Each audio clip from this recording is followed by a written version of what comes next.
Welcome back. Today we're going to talk about something that lives rent-free in the darkest corners of YouTube, the self-improvement gurus, the ones who promise to rewire your brain, fix your life, and make you a millionaire. But today, I'm not doing this alone, because apparently I need help.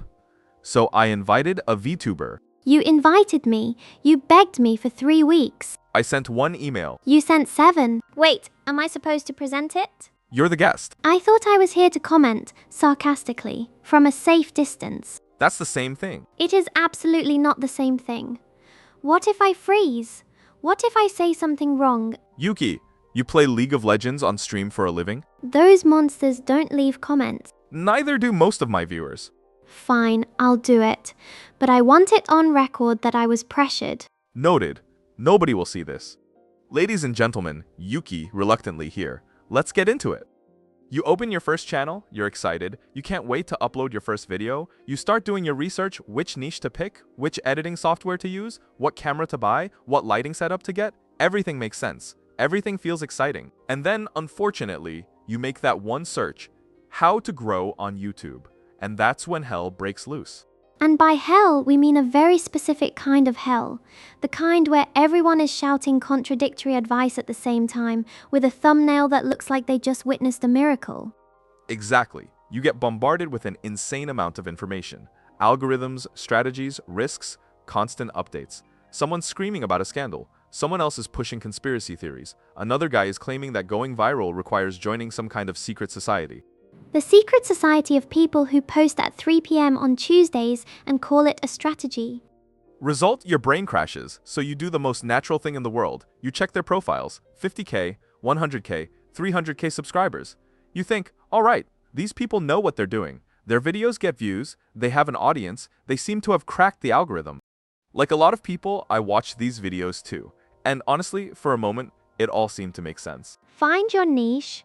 Be consistent, optimize your thumbnails, copy what's already going viral, taken one by one. Some of these tips aren't completely wrong. But the more you watch, the more you notice something. There's just too much of it, and half directly contradicts the other half. Which raises a pretty obvious question. Why do these channels keep growing?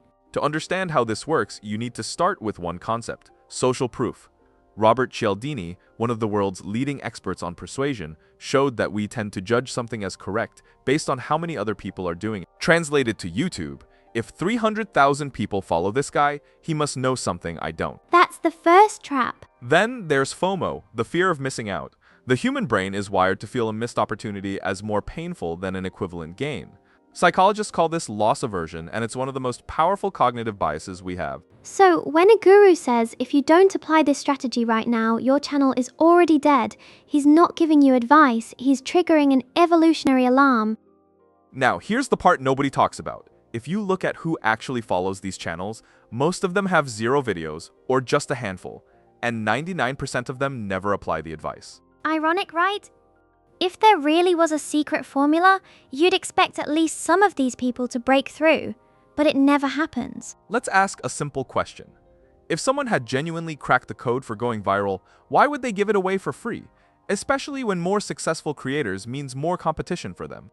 Most of these gurus aren't creators who made it and then decided to share what worked. They never made anything go viral. Dig through their channels and you'll rarely find original, high-performing content. In a lot of cases, they jumped straight into making growth advice videos. No real track record, no journey behind them. And this is the part I care about most. This constant stream of pressure, comparison, and insecurity takes a toll. Because when you follow every piece of advice to the letter and nothing works, your brain doesn't say, maybe the advice was wrong. And it works every time. Which is the most depressing part of this whole script. Their real revenue comes from these very videos. They know exactly what aspiring creators want: visibility, validation, growth, and they sell that desire back to you. The truth is much simpler, and because it's simple, it's a lot harder to sell. There are no hacks, no magic formulas, no shortcuts. So if there's one piece of advice actually worth taking, it's this: bring what you love in the most natural and enjoyable way you can. That's it. So when someone tells you stop making videos for yourself, Make them for the algorithm. Hard pass. YouTube's own tagline is broadcast yourself, not broadcast your audience. That's genuinely it. Thanks for sticking around to the end. If you found this useful, leave a like and subscribe for more content on social psychology. And maybe don't Google how to grow on YouTube after this. Just a thought.